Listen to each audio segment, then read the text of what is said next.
Mais vivre en liberté.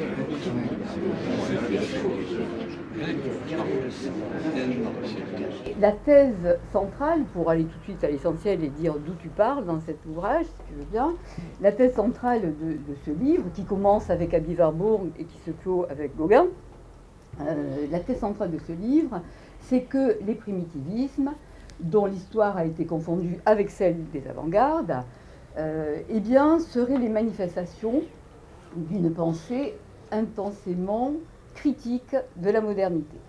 Et ce serait peut-être ma première question. Qu'est-ce qui fait que, bon, alors que les arts, les objets dits primitifs arrivent en France bien plus tôt que le début du XXe siècle et la période 1905-1907 à laquelle on fait souvent référence avec les artistes collectionneurs et regardeurs, qu'est-ce qui fait que ces arts primitifs donc, arrivent en Europe dans la moitié du XIXe siècle? Et qu'est-ce qui fait, même avant, même bien avant, qu'est-ce qui fait que tu parles d'une cécité des savants? Ce n'est pas une cécité qui est réservée aux savants. C'est une cécité qui est assez générale.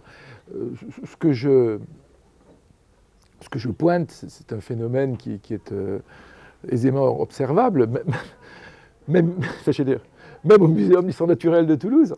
Il y a, parce que je vais expliquer pourquoi je dis le Muséum d'histoire naturelle de Toulouse. Il y a dans ces collections, sans d'ailleurs que les cartels le disent avec toute la clarté que l'on pourrait espérer, une grande collection qui a été donnée par un officier de marine, qui était M.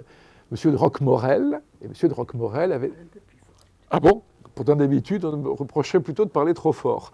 Donc, cet officier de marine avait accompagné le voyage de l'astrolabe, et donc fait partie de ces nombreux explorateurs, donc dans les années 1840, qui ont déposé, en la circonstance à Toulouse, puisqu'il était originaire de la région, des collections très considérables, en particulier venant des îles Marquises, mais pas que, et qui sont, de toute évidence, restées lettres mortes, si j'ose dire, pendant des décennies. Mais c'est le cas de ce que les voyages du capitaine Cook avaient rapporté d'Océanie et de beaucoup d'autres exemples.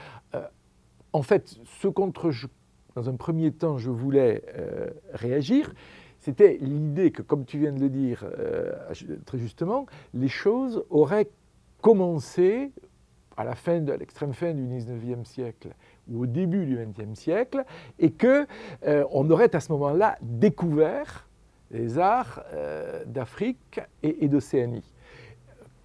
Quand on s'intéresse à l'histoire des collections et à l'histoire des collectes, peut-être l'occasion de reparler du mot collecte plus tard, on se rend compte qu'elles ont commencé au plus tard dans la deuxième moitié du XVIIIe siècle.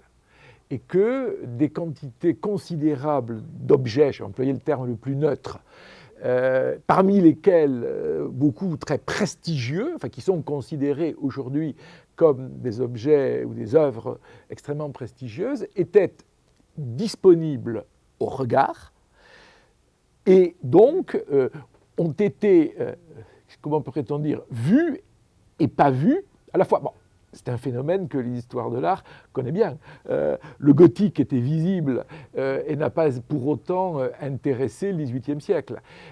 Mais ce phénomène s'est produit et quand on creuse un petit peu davantage, on se rend compte que non seulement il y a eu, on se rend compte de deux choses.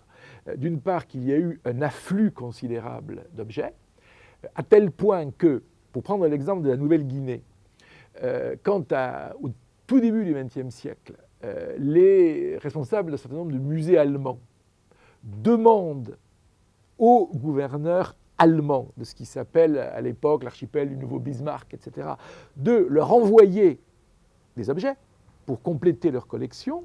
Les fonctionnaires coloniaux allemands sont obligés de répondre que c'est trop tard, qu'il n'y a déjà plus beaucoup d'objets que l'on puisse envoyer en Allemagne parce que les villages ont été, comment pourrait-on dire, enfin, dépeuplés de leurs objets.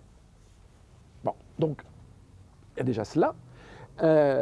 Et d'autre part, et c'est probablement ce qui m'a le plus,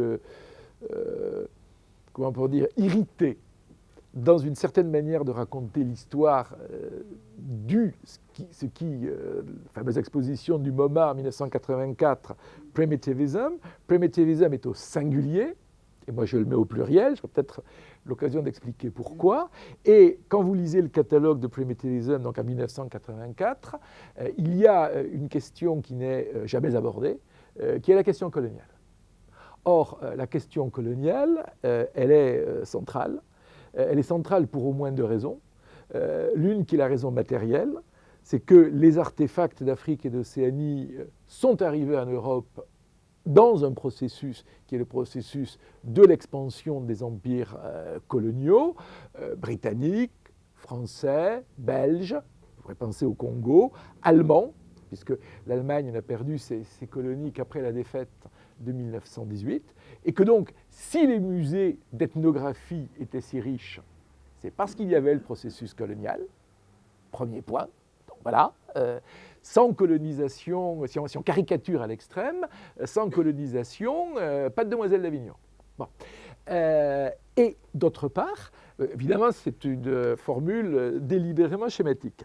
Et d'autre part, cette colonisation a aussi produit comme effet ce que je détaille assez longuement dans le premier chapitre, c'est-à-dire cette incapacité à voir, puisque ces objets sont produits par des sauvages. Alors, il faudrait chaque fois dire entre guillemets, mais enfin j'imagine que vous comprenez, que vous entendez les guillemets, même si je ne les prononce pas, par des sauvages, par des arriérés. Ce sont des œuvres grossières, ce sont des œuvres obscènes, ce sont des œuvres ridicules, parce qu'elles sont produites par des populations qui ne sont évidemment pas dignes d'être considérées comme capables de création artistique, ni de raison, ni bon. Et là, on pourrait enchaîner sur une lecture de l'école sociologique française, de Lévi-Brul et d'autres. C'est-à-dire qu'en somme, le regard colonial et ce qu'on ne peut pas éviter d'appeler la hiérarchie des races joue à fond. Et donc, on a les objets, mais dans le même mouvement, on les disqualifie. D'où, en effet, dans un premier temps en tout cas, leur présence et leur présence-absence, pour dire la chose simplement. Peut-être je lis 3 lignes en te citant. La colonisation et le racisme déterminent en grande partie le type de regard et le jugement que les Européens portent sur ces objets, y compris celui de la majorité, sinon de la totalité des anthropologues et historiens des religions. Donc ce que tu mets en évidence, c'est cela. C'est que c'est finalement l'idéologie qui l'emporte sur le regard. Il n'y a pas de regard. Il n'y a pas de regard. Il n'y a pas de regard. Oui, on peut dire ça comme ça. Quand on lit même des auteurs qui sont par certains côtés, je veux dire extrêmement respectables, c'est toujours ennuyeux de faire des personnalités. Enfin bon, il est mort. Si on lit Mauss, les traités de Marcel Mauss sur la magie, il parle sans doute de manière extrêmement pertinente, par exemple, des populations esquimaux, des populations du Grand Nord, et à aucun moment, il ne semble considérer comme nécessaire de jeter un regard sur les objets qui sont pourtant des vecteurs nécessaires dans les structures sociales ou les cultes qu'il décrit. C'est-à-dire que la question, pour prendre un exemple tout simple, la question même pas du comment c'est fait n'est pas posée, mais l'hypothèse même selon laquelle ces populations pourraient attacher un certain intérêt à ce que les objets qui servent à indiquer un rang social soient d'une certaine qualité d'exécution, et qu'il y ait par exemple un lien entre la qualité de cette exécution, voire même l'extrême qualité de cette exécution, et les fonctions sociales et religieuses dont ces objets sont par ailleurs soit porteurs, soit juste des transmetteurs, ça ne vient pas en ligne de compte. Alors, il y a très peu d'exceptions. Dans les exceptions, tu cites Melville. Ah oui, d'accord. Mais je cite délibérément. Alors ça, oui, enfin, je ne veux pas construire une opposition systématique entre les écrivains et... non, non, pas entre les bons et les mauvais, il y a des très mauvais, mais entre les écrivains et les anthropologues, les historiens des religions. Néanmoins, en effet, je dois bien constater que parmi ceux qui font preuve d'une largeur de vue, d'une capacité à regarder qui nous semble au fond plus proche de la nôtre. On trouve Melville, oui, tu as raison, mais enfin, je cite aussi longuement Stevenson, qui est l'un des premiers à s'être vraiment interrogé sur ce qui se passait dans les cérémonies dites magiques au Samoa. Je cite Joseph Conrad, enfin, Hermann Hesse, enfin, tous ces écrivains voyageurs qui, peut-être précisément parce qu'ils ont voyagé, ce qui n'était pas le cas de beaucoup d'anthropologues, en particulier anthropologues français. Bon, je rappelle quand même qu'ils travaillaient principalement d'après des rapports qui avaient été écrits par des explorateurs, etc., dans des régions dont où ils n'ont jamais pénétré, alors que, en effet, un certain nombre d'écrivains qui y étaient allés, ou qui n'y était même pas allé comme écrivain, puisque Conrad, à l'origine, il est capitaine de marine marchande, hein, avait un rapport un petit peu différent, pour rester dans la litote, à ces civilisations. Donc j'ai essayé de mettre en permanence en rapport les écrivains avec les peintres, sculpteurs, voilà. Tu as déjà dit là, que cela relève de l'histoire culturelle, et ça relève en effet pleinement de l'histoire culturelle. Conrad et Cœur des ténèbres, dont tu dis qu'il est l'un des plus précoces ouvrages anticolonialistes. Alors, Cœur des ténèbres est beaucoup plus lu, ne serait-ce que pour des raisons cinématographiques, puisque c'est la nouvelle dont Coppola a tiré Apocalypse Now. Mais il y a une autre nouvelle de Conrad qui est tout aussi facilement accessible et dont je vous conseillerais à tous la lecture, qui s'appelle Un avant-poste, enfin dans la traduction française, c'est Un avant-poste du progrès. Lisez Un avant-poste du progrès et vous verrez ce que c'est que la colonisation, dans la circonstance belge, du Congo, décrite par Joseph Conrad. Ça finit très mal. Ou très bien, selon le point de vue que l'on adopte. Alors, on pourrait aussi revenir sur le pluriel du titre. Ah oui. Effectivement, pour poser pourquoi est-ce qu'il n'y a pas un primitivisme, et pourquoi est-ce que, pour expliquer ce pluriel, tu passes par Freud, par exemple, par Totem et Tabou. C'est-à-dire que Freud lui-même en passe par d'autres. J'en arrive à Freud en suivant, si j'ose dire, le chemin, en suivant le chemin de ses lectures. Soyons raisonnables. Parce que tout simplement, primitif en 1900, ça ne désigne pas que ce qu'on appelle d'ailleurs plutôt à l'époque les sauvages.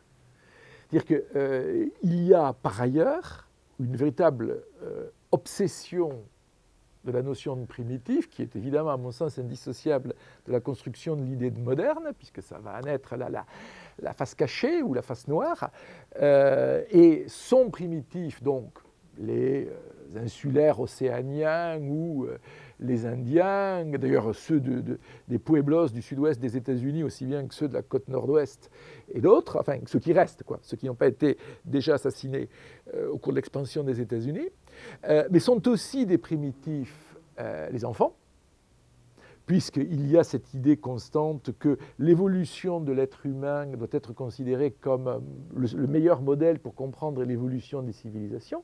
Donc il y a des cultures enfantines, dont ces sauvages sont des représentants.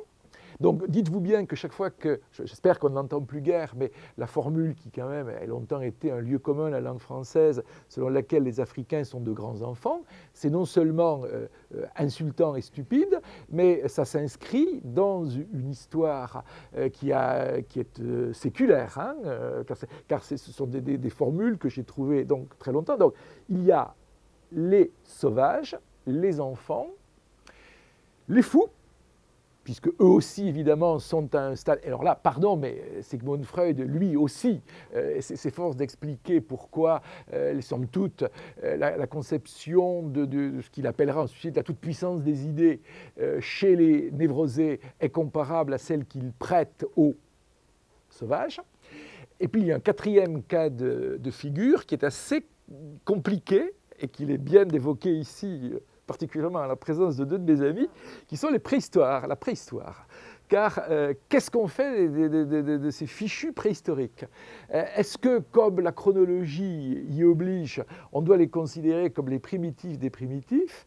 Et dans ce cas-là, comment expliquer que ces primitifs des primitifs soient capables d'avoir fait ce que malgré tout, on n'arrive pas à ce dont on n'arrive pas à les déposséder complètement, puisque mon histoire, elle est contemporaine, évidemment, de la découverte non seulement, évidemment, des gisements, mais aussi des premières grottes ornées, et du moment où on est bien obligé de constater qu'elles sont authentiques, et donc la question devient épineuse. Donc tout ça sont des primitifs. Et ce qui me frappe... Les Flamands, ils sont pas... Non, on ne parle pas de ça. On ne parle ni des Flamands ni des Italiens. Ça, c'est une acception du mot primitif complètement différente. Et d'ailleurs, il y a une preuve qui est simple, c'est que les primitifs flamands, ils ont droit à un P majuscule. Et les primitifs italiens, non mais, oui, vous pensez que c'est très con, je suis d'accord avec vous, mais les primitifs européens ont un P majuscule. Les autres, ils n'y ont pas droit. Pas exagérer non plus. Les primitifs sauvages, c'est un petit P. Donc non, ce glissement que par exemple certains auteurs, Gombrich pour ne pas le citer, a pratiqué sans limite, ne me paraît faux au regard de l'histoire des idées. Donc l'art, c'est le dernier territoire de la magie, elle-même manifestation de la toute-puissance des idées. Tu reparles. Ça c'est Freud, ça c'est totem et tabou. Tu évoques ensuite la nudité, la question de la nudité et la nature, toujours à l'éclairage de Freud, parce qu'on comprend effectivement le lien et la place de la passion pour la nature et pour la nudité chez certains de nos artistes. Et tu parles très précisément, avec beaucoup d'exemples, en analysant leurs œuvres. Des Allemands, oui. Voilà, des artistes allemands. Autour de cette idée qu'il y a la construction d'un contre-modèle à l'Occident. Tu m'as très bien lu, ce qui d'ailleurs ne me surprend pas. Oui, parce qu'au fond, si je reviens à la première question, pourquoi à un certain moment ça devient intéressant?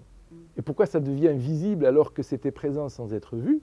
Je pense que, en tout cas, l'hypothèse selon laquelle j'ai essayé d'avancer, c'est que, somme toute, si vous voulez, c'est un phénomène où tout s'articule. Cette civilisation, on va dire européenne, même si les États-Unis sont évidemment en second rang impliqués dans cette histoire-là, civilisation européenne, forte de sa puissance, de son autorité, de ses capacités techniques, envahit le monde entier. Bon, donc elle détruit des civilisations. Ça, même au XIXe siècle, il y a quand même des auteurs qui s'en rendent compte, y compris d'ailleurs de ceux qui assistent à ce processus d'acculturation généralisée. Par ailleurs, cette civilisation occidentale, elle est, les mêmes et d'autres s'en rendent compte, elle peut devenir détestable.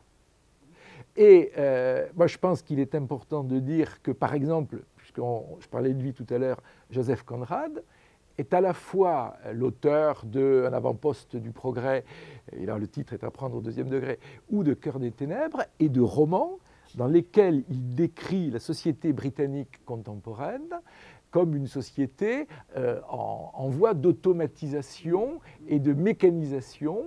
Alors à la fois de mécanisation par le culte de la machine et, on pourrait presque dire, de robotisation avant la lettre. Il décrit, en particulier, il y a des pages très étonnantes où il décrit la sortie du métro à Londres, où tous les hommes qui vont ou viennent du travail ont tous le même costume, la même attitude, le même visage, le même regard vide, le même silence. C'est-à-dire qu'ils sont déjà passés dans l'ère de la mécanisation, non seulement des moyens de production, mais de la mécanisation de l'individu. ce qu'on appelle le prolétariat, dans un certain autre registre de langue. D.H. Lawrence, quand il décrit le prolétariat des mines britanniques et que par ailleurs il se désespère de voir les paysages européens souillés par les mines et par les machines, dit aussi quelque chose sur le fait que ce monde moderne, ces révolutions industrielles, apportent les germes d'une destruction, et encore écrivent-ils tout ceci avant la Première Guerre mondiale. C'est-à-dire qu'ils n'ont pas encore eu tous les éléments pour prendre la mesure de ce que cette mécanisation allait produire, c'est-à-dire l'extermination à échelle industrielle de millions d'individus. Donc, je pense qu'on ne peut pas séparer toutes ces questions, et que regarder vers un ailleurs sans illusion. Gauguin sait très bien que la Polynésie est fichue, et Nold se rend très vite compte que la Papouasie l'est également. Mais oui, c'est un contre-modèle, et c'est un contre-modèle qui est souvent plutôt rêvé que réalisé, sauf qu'il y a des révolutions dans les mœurs. Et j'en viens après ce long détour à la question de la nudité. Il y a de petites révolutions dans les mœurs, et plus, si tu veux, au fond, plus que de s'attacher à une iconographie du nu chez le groupe Die Brücke, c'est-à-dire l'une des avant-gardes allemandes de l'époque, ou chez Picasso ou chez Derain, ce qui m'intéresse, c'est de me demander pourquoi voilà, pourquoi y a-t-il un naturisme pictural au moment où il y a un naturisme réel, puisque le naturisme naît à l'extrême fin du XIXe siècle, se répand en particulier dans le nord de l'Europe et en Allemagne au même moment, et que si on lit les discours des naturistes, les premiers, pas ceux de l'entre-deux-guerres qui vont virer ensuite assez mal dans le national-socialisme. Oui, mais on n'en est pas encore là. Il y a un deuxième volume. Donc, il y a en effet me semble-t-il, on ne peut pas séparer, une fois de plus, une analyse des structures sociales, une analyse de l'évolution des mœurs, et le Monte Verita, qui est l'exemple même de la création d'une colonie d'hommes et de femmes qui vivraient dans une sorte de liberté sexuelle, de liberté d'absence, ou de très grande réduction du vêtement, etc., me paraît relever d'un anti-modernisme, ou plus exactement d'un refus de ce que la société moderne est en train de devenir, qui trouve à s'exprimer aussi en allant voir du côté de l'Océanie, ou aussi bien en allant voir du côté des asiles, par exemple, où l'on est à l'abri, on est en un sens à l'abri de cette histoire. Alors, effectivement, tu cites beaucoup d'auteurs que tu as lus certainement depuis très longtemps, et qui sont des choses que tu affectionnes. Et on voit bien, là, tu cites... alors, c'est très curieux, parce qu'on a à la fois Engels, on a Élisée Reclus, on a... Oui, enfin, oui, on a... Oui. Et sur fond d'Alfred Jarry, tout ça. L'anarchisme est quand même l'une des dominantes intellectuelles des avant-gardes de la fin du XIXe siècle. Donc il faut bien que tout ça s'articule quelque part. Voilà. Il faut bien qu'il y ait une logique à tout ça. Ils sont pas... Par exemple, on vient de célébrer par une série d'expositions à Paris Félix Fénéon. Formidable. Félix Fénéon, on le connaît comme défenseur de Seurat et du néo-impressionnisme. On le connaît comme anarchiste, procès des 30, etc. B, et comme collectionneur d'art africain. C.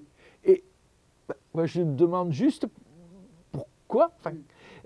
C'est un type complètement incohérent, Fénéon. Il n'y a pas de rapport entre son anarchisme politique, son intérêt pour l'Afrique. Ça me paraît surprenant comme thèse. Oui. Alors on attendra le deuxième tome, mais effectivement, c'est curieux de voir... Oui, moi donc. On a l'impression que ça instaure une double polarité entre ce retour naturisme et le reste, l'amour libre et les végétariens. Oui, végétarien, oui. d'un côté quelque chose qui est très réactionnaire hein, et qui est très...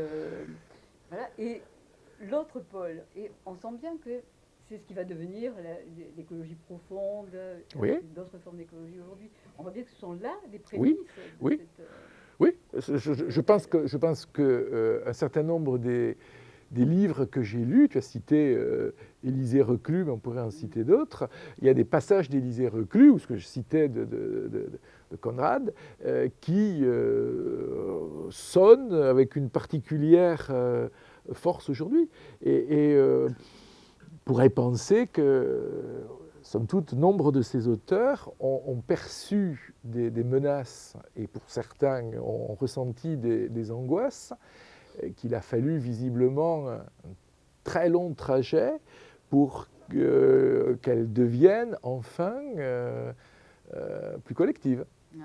Et qu'elles soient comprises par un plus grand nombre. Parce que oui, il y a une sensibilité qu'on pourrait, même si c'est presque un anachronisme, qualifier d'écologique ou de pré-écologique chez un certain nombre de ces auteurs. Et quand Lawrence décrit les voies de chemin de fer qui perforent le paysage et les fumées qui empuantissent le ciel, oui, effectivement, on peut très facilement comprendre aujourd'hui ce qui l'a horrifié dans ce spectacle-là. Donc on a toutes les conditions favorables à un réenchantement du monde. Non, je ne crois pas. Non ? Non, je pense qu'un réenchantement, le seul réenchantement auquel ils peuvent aspirer, c'est celui que leur procure la création artistique. Mais c'est par la création. Mais c'est un réenchantement forcément limité et éphémère. Oui. On ne changera pas le monde par l'art, mais on en avertira le monde de ce qu'il est en train de devenir par l'art. C'est déjà quelque chose. Ouais. Et tu cites Kandinsky Mmh. pour le spirituel, Marx pour l'animalité. Oui. Justement, dans ce processus, qu'est-ce qu'on fait avec ça ? Qu'est-ce qu'on fait avec...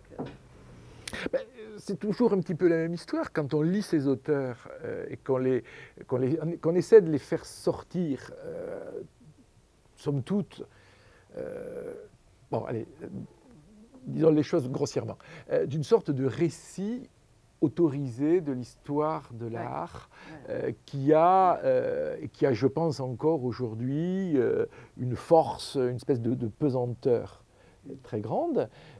On découvre que qu'ils ont dit autre chose que ce que l'on répète systématiquement, en reprenant toujours les quelques mêmes citations, et que leurs œuvres peuvent être regardées aussi. Prenons l'exemple de Kandinsky. Bon, Kandinsky, on va le coller, si j'ose dire, toujours sous le signe de pionnier de l'abstraction. Bon, ok, oui. Mais une fois qu'on a dit ça, est-ce qu'on a dit grand-chose ? Quand on lit du spirituel dans l'art, en dehors de ce que l'on cite toujours sur les couleurs qui sonnent d'une certaine manière, on se rend compte que le spirituel dans l'art commence par une critique du matérialisme de la société contemporaine et du désenchantement de la société contemporaine. Donc il faut bien prendre en compte ces données-là. Et ouais, ça me semble de plus en plus évident, ça m'était probablement pas, apparaissait pas avec la même évidence, même quand j'ai commencé le livre, c'est qu'il y a quand même une certaine manière de raconter l'histoire du primitivisme qui, disons-le, est quand même la manière de le raconter qui a été essentiellement écrite par l'historiographie américaine, qui est Goldwater d'abord, Rubin ensuite, qui est une histoire de l'art totalement dépolitisée et à laquelle on enlève ses fonctions, enfin ses capacités de critique politique et de critique sociale. C'est-à-dire qu'on parle de forme, on parle d'histoire des formes, c'est très bien, et on en a beaucoup parlé, mais somme toute, ce qu'il y a en amont de ce travail des formes, on n'en parle pas.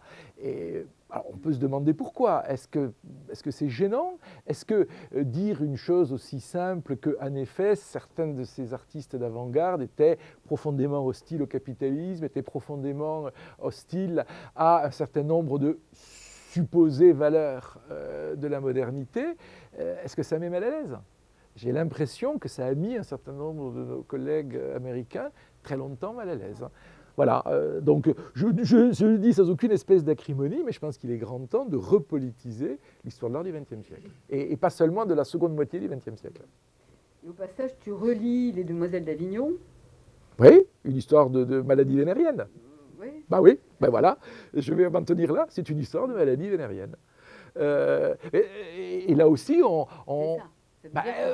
Une attaque en règle contre une certaine... c'est juste une manière de dire, voilà ce qu'il en est de l'économie du sexe en 1906, voilà, parce que peut-être que tout le monde ne le sait pas, et c'est d'ailleurs assez normal, les premières études pour les Demoiselles d'Avignon ne comprennent pas que les 5 figures féminines que vous connaissez. À l'origine, c'est un tableau, je ne sais pas si on peut dire beaucoup plus complexe ou peut-être beaucoup trop complexe, où au centre, vous avez une table. À la table, vous avez un marin, parce que c'est Barcelone, donc comme on sait, les marins, bon voilà, ok, auquel on a servi d'ailleurs des fruits, probablement parce que soit il est un peu fatigué, soit il faut le remettre en forme, et les fruits sont l'une des rares choses qui va rester de la version originale. Alors, donc c'est le client, et entre par la gauche dans les dessins, celui que Picasso décrit comme l'étudiant en médecine, parce que quand vous étiez étudiant en médecine à Barcelone, mais ce n'était pas vrai qu'à Barcelone, hein, c'était vrai à Paris ou à Berlin, évidemment étudiant et pas étudiante, l'une de vos fonctions était de faire les inspections hygiéniques dans les maisons qu'on appelait à l'époque les maisons de tolérance, c'est-à-dire vérifier quel était l'état d'avancement des maladies vénériennes. Voilà. Donc, les Demoiselles d'Avignon, à l'origine, ça raconte une inspection d'un étudiant en médecine qui vient voir ce qu'il en est de l'état de santé de ces demoiselles. Et afin qu'il n'y ait aucune équivoque, Picasso, dans un premier temps, le faisait entrer dans le tableau en tenant à la main une tête de mort. Donc voilà, il y avait un symbole de vanité qui était évidemment lié à la question de la maladie. On sait par des œuvres antérieure de Picasso que c'était une question qu'il avait déjà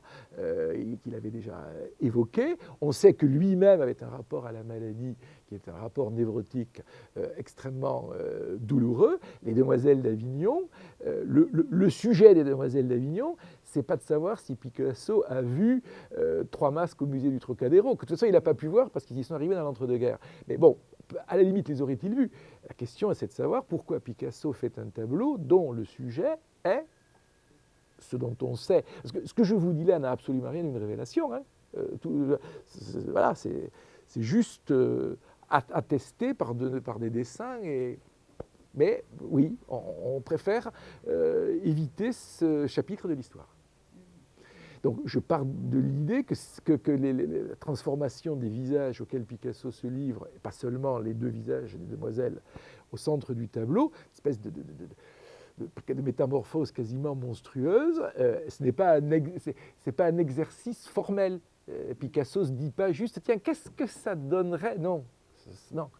Picasso, il met dans la peinture, au fond, il met la maladie dans la peinture. Et d'ailleurs, c'est à ce point vrai qu'on s'est rendu compte, c'est une rencontre complètement en aveugle, puisque j'ai dit, le masque en question n'a été connu et n'a été rapporté qu'ultérieurement, qu'en effet, le visage de cette demoiselle qui a le plus un faux air africain, a un faux air de ce que l'on appelle un masque maladie. C'est-à-dire qu'il y a en effet, ça, tout le monde le sait, des masques dans certaines cultures africaines qui sont en effet liés à des maladies, qu'il s'agit de soigner ou qu'il s'agit de tenir à distance. Bon, voilà, les Demoiselles d'Avignon, c'est un tableau de maladie. Et donc après Picasso, est-ce qu'on pourrait en venir à Gauguin? Alors c'est très intéressant dans ce livre parce que... Merci, Valite. Parce qu'effectivement, je me suis demandé ce qu'il en était. Tu parles de Gauguin dans le dernier chapitre Oui. de l'ouvrage, en disant si tout ce que j'avance précédemment, dont nous venons de parler un peu rapidement, a quelques valeurs, ça doit pouvoir se retrouver. Gauguin. Après, on peut se demander si ce n'est pas parce que depuis Gauguin, tu as eu le déclic, en tout cas, ou le... Oui, c'est pas comment ça s'est passé en termes de méthode? Non, je ne peux pas dire comment ça s'est passé. Je veux dire, mais non, est-ce que je ne le sais pas moi-même. Quand tu travailles sur un sujet pendant, parce que ce n'est pas 20 ans, c'est 30 ans, non, je serais parfaitement... Oui, c'est moins qu'on puisse dire. Je ne sais plus quand. Non, je crois qu'en réalité, j'ai été relativement honnête dans la construction du livre et que...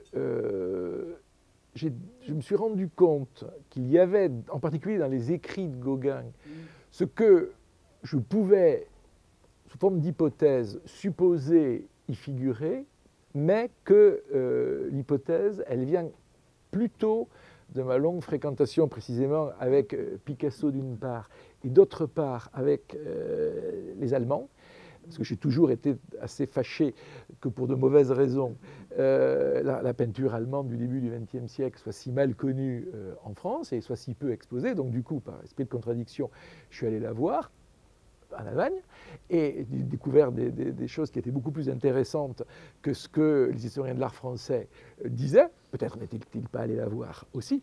Et Gauguin est en effet venu à un certain moment comme une sorte de confirmation. Il se trouve aussi que on m'avait sollicité il y a quelques années à la Tate à Londres pour faire dans un catalogue d'une rétrospective Gauguin un article et que j'avais choisi de le faire sur les idées politiques de Gauguin. Et c'est en travaillant sur les idées politiques de Gauguin, parce qu'il en avait, que j'en suis venu à m'intéresser à certaines lettres ou à certains textes polémiques publiés soit à Tahiti, soit aux Marquises, et qui, me semble-t-il, venaient en effet assez... c'est comme une espèce de charpente. Ouais. À un moment, la poutre va se mettre au bon endroit et venir renforcer l'ensemble.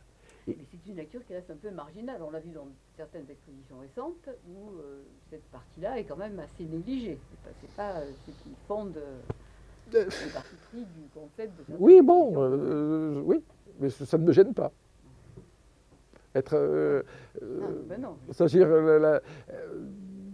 être un peu à la marge de la manière dont on raconte l'histoire, ça aurait plutôt tendance à me convaincre qu'il faut continuer que de convaincre d'arrêter. Et je pense que Gauguin a construit le mythe du primitif, parce qu'en réalité, ce que je dis, je résume à l'extrême, c'est que la Bretagne qu'il peint est fictive. L'histoire des coiffes, ça n'existait quasiment plus à l'époque où il est allé à Pont-Aven. Il faut quand même savoir que Pont-Aven, quand il y est allé, Gauguin, on y allait en train, tranquillement, on ne prenait pas un cheval et une boussole. Hein, bon. Et que Pont-Aven était depuis quasiment 10 ans une colonie de peintres où affluaient tous les étés des peintres britanniques et américains qui avaient trouvé là des paysages. Donc, Pont-Aven, ce n'est pas du tout un petit village rustique où des Bretonnes ultra-catholiques ont des visions religieuses en sortant de la messe. C'est une petite ville qui, en fait, doit une partie de sa prospérité d'alors, sans doute incomparable à ce qu'elle est devenue aujourd'hui, au tourisme artistique, et où les mœurs ne sont déjà plus tellement autres que dans des métropoles qui sont considérées comme plus modernes.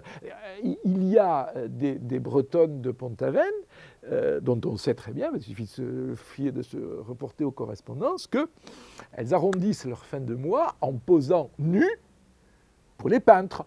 Donc, c'est vous dire que l'emprise du catholicisme est un peu relâchée. Donc, la Bretagne de Gauguin est fictive, et quant à son Océanie, n'en parlons pas. C'est une Océanie qui est complètement fabriquée. Il produit ce qu'on pourrait presque appeler à certains égards une imagerie du sauvage, du primitif, avec des éléments ramassés de ci, de là, qui sont d'ailleurs pas forcément polynésiens, mais qui peuvent être maoris, pasquans ou venir de Borobudur, et à partir desquels il fabrique ce formidable roman du primitif océanien, mais dans lequel il ne faut pas chercher la moindre valeur de témoignage. Enfin, c'est tout le contraire d'un témoignage. Avec une attention formidable aux heures, c'est-à-dire que tu fais un travail là, d'observation de très près pour décrypter dans les tableaux de Gauguin ce bricolage, tu fais référence à Lévi-Strauss, oui, bien sûr, qui fait qu'il y a des éléments empruntés à l'Asie, empruntés à Tahiti, aux Marquises, et qu'il construit. C'est d'autant plus facile avec Gauguin qu'en réalité, il y a des figures, je veux dire des formes, qui opèrent sur le mode de la répétition. C'est-à-dire qu'il a, par exemple, à partir des bas-reliefs de Borobudur, dont il avait vu les moulages à l'exposition universelle de 1889. Donc là encore, quelque chose de très, très ouvert, très collectif. Il sélectionne deux figures de deux jeunes femmes nues de part et d'autre d'un arbre, qui est un arbre stylisé dans la manière des bas-reliefs de Borobudur. Et on peut facilement voir comment cette locution, si l'on peut dire, plastique, se déplace d'une œuvre à l'autre. Au fond, c'est un travail presque c'est plus un travail de montage qu'un travail de peinture au sens qu'on... Non.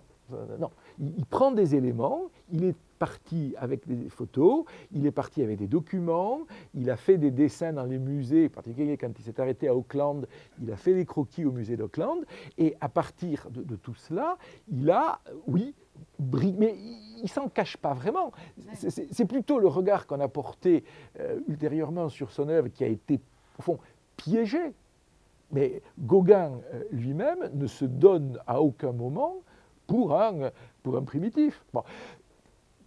Il est parti pourquoi ? Il est parti parce qu'il n'avait pas un rond, parce qu'il vivait dans une misère complète et que le discours colonial français de l'époque faisait croire que si vous alliez vous installer par exemple à Tahiti, mais dans un premier temps il voulait s'installer à Madagascar, puis ensuite il a voulu s'installer au Tonkin, comme on disait à l'époque, vous alliez avoir des conditions de vie beaucoup plus faciles, meilleur marché et être dans la position du blanc, la position confortable du blanc. Donc, comme il était, après son divorce, etc., dans un état financier de plus en plus désastreux et qu'en effet il ne vendait pas sa peinture, il est parti là où il serait... au fond, c'était un ailleurs, mais si j'ose dire, un ailleurs déjà aménagé. Et en tout cas, relativement aménagé. Et là, il a accompli ce travail de bricolage visuel avec une efficacité, une force de conviction telle qu'en effet, encore aujourd'hui, on se plaît à penser que Tahiti, c'était ça. Non. Tahiti, c'était pas ça. Les femmes n'étaient pas nues, il y avait des missionnaires partout, on avait jeté les tikis dans le lagon, parce qu'il faut quand même dire que l'œuvre d'acculturation a quand même été menée allègrement, aussi bien par les autorités françaises que par les Britanniques ou d'autres. Et donc, quand il est arrivé, il ne restait, pour ainsi dire, plus rien de la civilisation polynésienne qu'il avait probablement, en effet, espéré rencontrer. Et d'ailleurs, comment s'appelle le recueil de textes, d'aquarelles qu'il accomplit, qu'il compile? Ça s'appelle « L'ancien culte maori ». Mais dans le titre, c'est le mot « ancien » qui est important, parce que c'est un culte disparu. C'est ça, c'est une anthologie. C'est absolument, tiens, c'est une très belle formule. Non, c'est la tienne. Non, ce que j'allais dire, je vais te la piquer. Mais quand on écrit... Bon, d'accord, soit. Oui, bon, on n'est pas toujours malheureux, que voulez-vous. Oui, c'est une anthologie de la désillusion. Il observe le monde dans lequel il vit. Et oui. Là, il n'y va pas de main morte, comme tu viens de le dire, contre les missionnaires, contre l'institution coloniale. Contre les gendarmes. Ça lui a quand même valu un nombre considérable d'ennuis, de procès, d'amendes, voilà. Non, mais on peut raconter... Bon, certes pas tout, mais il y a des parties qui sont presque comiques. Je veux dire, il écrit à ses amis qu'il va aller en Océanie où il suffit de lever les bras pour cueillir les fruits de la prospérité sous un soleil toujours radieux. C'est à peu près littéralement ça, la lettre à Willumsen, hein, qui est d'ailleurs en partie copiée d'un manuel, enfin pas de manuel, d'un prospectus appelant à venir peupler les colonies françaises de Polynésie. Et quand il arrive, il se rend compte que, par exemple, les fruits, ils sont très hauts, et qu'il ne s'est pas monté au cocotier, que les poissons, ils sont peut-être très nombreux, mais qu'il ne sait pas les pêcher, et que donc il est totalement dépendant de l'économie locale, parce que sinon, le pauvre Gauguin mourra de faim. Donc c'est une désillusion, y compris dans une sorte de rêve de chasseur-cueilleur qu'il avait peut-être entretenu. Ouais. Il y a aussi chez lui la nudité comme persistance du passé aussi. Et là on peut repasser par Freud, ce rapport à... Mais les tableaux dans lesquels Gauguin... Il y a des tableaux dans lesquels Gauguin est relativement véridique. Ce sont précisément les tableaux où les femmes sont vêtues. Elles portent, vous devez en avoir en mémoire un certain nombre, il y a des tableaux où les femmes, les vaïnées, qui ne sont pas d'ailleurs nécessairement des vaïnées, enfin ça c'est une autre histoire, portent une longue robe qui est boutonnée au col et qui est boutonnée aux manches et qui tombait à la cheville. Bon, ça avait un nom dans la garde-robe, ça. Ça s'appelait les robes mission. Parce que les missionnaires, qui étaient d'ailleurs qui étaient, non, pas plutôt, qui étaient, mettons, à part égale, protestants et catholiques, la faute est partagée, exigeaient des femmes qu'elles portent ce genre de robe par souci de chasteté, de modestie, etc. Donc il y a des tableaux de Gauguin où on voit des femmes, des jeunes tahitiennes vêtues de la sorte, et les titres, c'est Boudeuse, Rêverie, ou le tableau qui s'appelle Taïmana, de nombreux ancêtres, où celle qui est à ce moment-là la compagne de Gauguin, revêtue d'une robe missionnaire, il l'a fait poser sur un fond, et sur ce fond, il peint d'anciennes légendes tahitiennes, et d'ailleurs une page d'écriture pasquane, qui est un méli-mélo de civilisation, il y a quand même quelques milliers de kilomètres entre Tahiti et l'île de Pâques, et ce sont les ancêtres fictifs, en réalité, de cette tahitienne qui est contrainte de se montrer telle que les missionnaires, c'est-à-dire l'administration civile et religieuse française, exigent qu'il se montre. Mais bon, on le sait pour Gauguin, parce qu'évidemment, son œuvre a attiré l'attention sur Tahiti. Mais enfin, si j'arrive à finir le deuxième volume, vous verrez ce qu'il en est de l'Afrique, et en particulier de l'Afrique dans la période de l'entre-deux-guerres, des années 20-30, quand on regarde un petit peu les récits, les livres de voyage. Qu'est-ce qui se passe ? On peut avoir déjà une ouverture là-dessus, ces mutations que tu annonces. Malheureusement, je ne suis pas sûr que ce soit des mutations. Je crains que dans certains cas, ce soit des continuités. Par exemple, une chose qui me semble frappante, c'est que, je vais m'en tenir là, c'est pas que je ne fais pas du teasing, hein, parce que de toute façon, ce n'est pas encore écrit, donc vous savez, bon. On dit toujours, c'est formidable, dans la France des années 20, il y a la mode nègre. Donc, on s'intéresse à ce qu'on appelle, alors évidemment, là aussi, nègre, hein, avec les guillemets, qui est donc, on aime l'art nègre. Bon, voilà.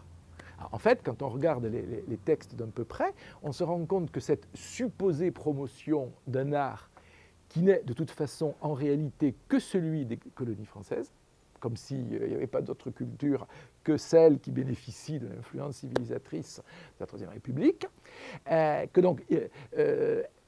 ce discours sur l'art nègre est en réalité totalement inséparable du discours en faveur de la colonisation.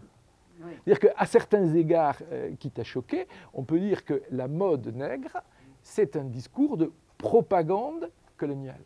Et ce n'est pas du tout un discours comme on aimerait le croire en faveur de l'émancipation, de l'égalité. Non. Le discours est qu'il faudrait même qu'on puisse étendre encore un peu notre domaine colonial de manière à enrichir les collections de nos musées. Et on en viendrait évidemment aux conditions dans lesquelles les objets sont rassemblés, et ainsi de suite. Voilà, c'est un aspect des choses. Et ce culte de l'art nègre par la Troisième République des années 20, qui d'ailleurs n'hésite devant aucun mensonge. C'est-à-dire qu'on va vous expliquer aussi que c'est littéralement, que c'est un devoir de rendre hommage à l'art nègre en mémoire des héroïques soldats noirs qui sont venus combattre sur le front français. Alors quand on sait comment ont été utilisées les troupes dites africaines pendant la Première Guerre mondiale, et comment les anciens combattants au retour d'Afrique ont été traités, on est quand même très réservé par rapport, c'est un euphémisme, par rapport à ce genre de discours. Il y a un discours politique, et ce que j'essaie de montrer par exemple, c'est que si les surréalistes, qui sont quand même plutôt très anticolonialistes, à un certain moment tournent le dos à l'Afrique et ne se réfèrent plus qu'à l'Océanie, par exemple, c'est parce que, somme toute, cet art nègre leur est devenu insupportable à force d'officialité, et tant qu'il est globalement compromis avec la situation coloniale qui est celle de la Troisième République. Et là encore, on retrouve les connexions permanentes du politique, de l'artistique et du culturel. Et certains auteurs, prendre un exemple précis, voilà, comme ça, vous allez tous vous précipiter quand j'aurai fini de l'écrire sur le deuxième volet. Bon, exemple. Peut-être pas, ils en auront marre. Il y a un auteur, il y a un homme, qui présente absolument toutes les garanties d'avant-gardisme. Bon. À l'origine, c'est un caricaturiste mexicain qui s'appelle Marius des Ayas. Bon. Marius des Ayas, c'est un ami de Marcel Duchamp, il a fréquenté Arthur Cravant. Bon. C'est un homme, Stiglitz. Bon. Très bien. Vous trouverez dans toutes les histoires que Marius des Ayas a publié le premier livre jamais paru aux États-Unis sur ce qu'il appelle le Negro Art. Bon, ne parlons même pas du vocabulaire dans le contexte des États-Unis. Bien. Et donc, vous vous en tenez à cela et vous pensez que Marius des Ayas était un pionnier qui qui était, en raison de ses relations avec les cubistes, les futuristes, Dada, etc., était porté vers un mouvement de reconnaissance de l'art africain. Bon. Son livre est difficile à trouver, ce qui, je suppose, excuse certains auteurs de ne pas l'avoir lu, mais son livre est trouvable.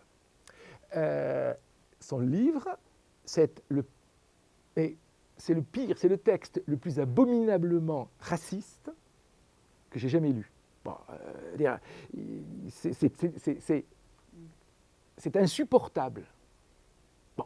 Et pour donner un exemple, des Ayas se réclame d'un auteur qui est un auteur français qui s'appelait Curot, qui est un médecin colonial, et Curot jouissait dans les années 10-20 d'une réputation très flatteuse parce qu'il avait affirmé, sur la foi de ses observations médicales, qu'un jeune Africain de 10-12 ans était aussi intelligent et avait les mêmes capacités intellectuelles qu'un jeune Européen de 10-12 ans. Mais que, par un phénomène qu'il ne s'expliquait pas, mais qu'il observait, au moment de la puberté, le cerveau, il a fait des statistiques pour le démontrer, le cerveau de l'Africain restait bloqué au stade de 13 ou 14 ans et était incapable de se développer ultérieurement. Et Curot est cité comme une autorité, non seulement par un certain nombre d'auteurs français comme Georges, que vous ne connaissez pas à juste titre, comme Georges Hardy ou d'autres, mais par des Ayas, qui expliquent que cet art, ce Negro Art, est absolument passionnant parce qu'il est issu du fin fond du primitif. Mais du primitif au sens le plus archaïque, le plus absurde, le plus irraisonné. Tous les poncifs, voilà. Et cet homme est une figure, j'allais dire, nonobstant, ensuite vous vous débrouillez comme vous voulez avec la contradiction, c'est une grande figure de l'avant-garde, et en même temps, c'est un type qui professe des opinions qui sont parfaitement intolérables. Voilà. Bon, c'est le genre de petit plaisir, si j'ose dire, que l'on a quand on relit l'histoire.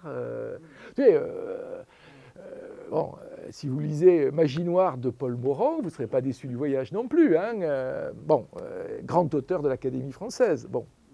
Juste que tu vas en rester à l'entre-deux-guerres. Oui, ça suffit. Et Et toi, toi, savoir si tu arriverais aux auteurs qui sont les prémices des post-coloniaux.